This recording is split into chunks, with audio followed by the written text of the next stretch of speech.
My aunt and uncle lived in California, and one time they sent this little package to me, and it was there was a marble in that package, and around the marble was a gold ring.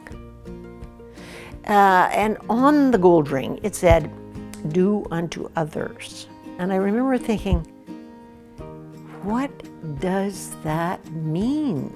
So it took me into the whole question of, how do you understand life? That was an inspiration to me, because it made me understand that if I want to be happy, I have to help other people be happy.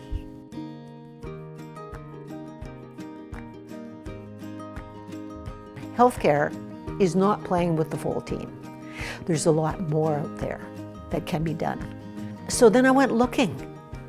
I went looking to see what was happening out there, who was doing what. And there were different doctors that were practicing, and they were using nutritional therapy. And sadly, they were operating under very strict circumstances. They were not allowed to do that. So that really made me realize that, you know, I think that the public should be involved in this, because the public could make a difference.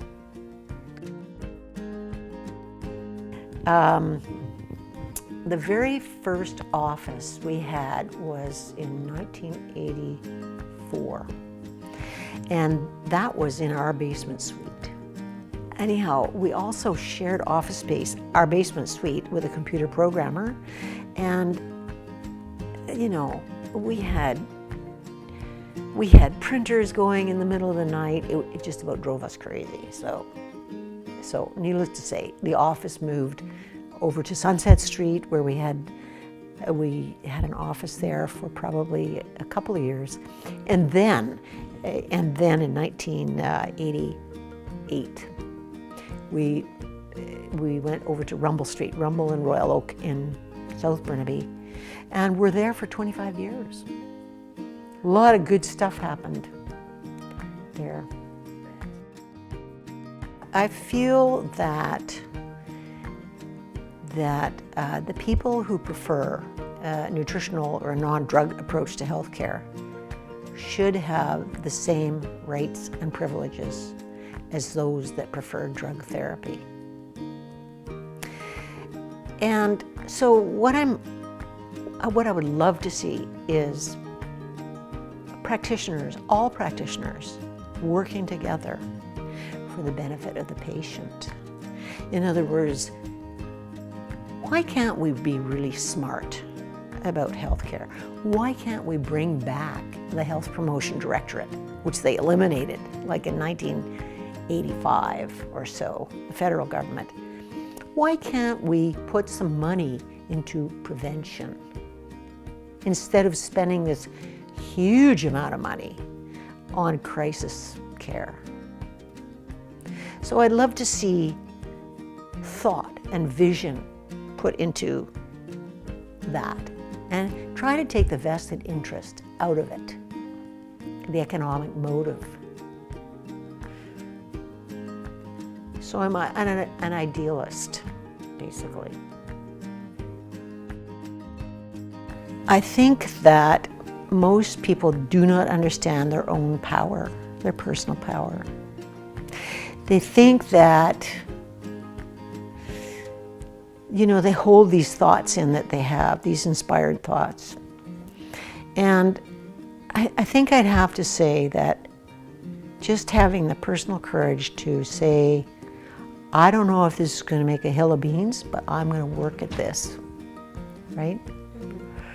And like at the beginning of Hands, people said to me, Lorna, what are you doing? Why are you doing that? Don't you understand how powerful, you know, drug companies are in the world, and here you are all about alternative medicine.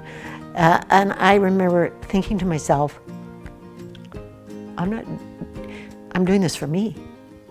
And as soon as I started listening to that inner voice that I had that said, you really have to do this. You're going to feel better for it. than I did.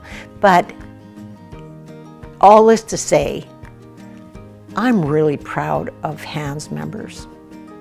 We have so many wonderful people. They are ahead of the game. They're inquisitive thinkers. They might be, like, everybody's different. You know, it's like herding a bunch of cats. There's 1,000 people in a room, you got 1,000 different opinions, but that's okay, because at least they're expressing themselves. So I'm proud of being part of that group of passionate, independent thinkers who think on their feet often and have a lot of common sense. You know, HANS has done a lot of good work in the past.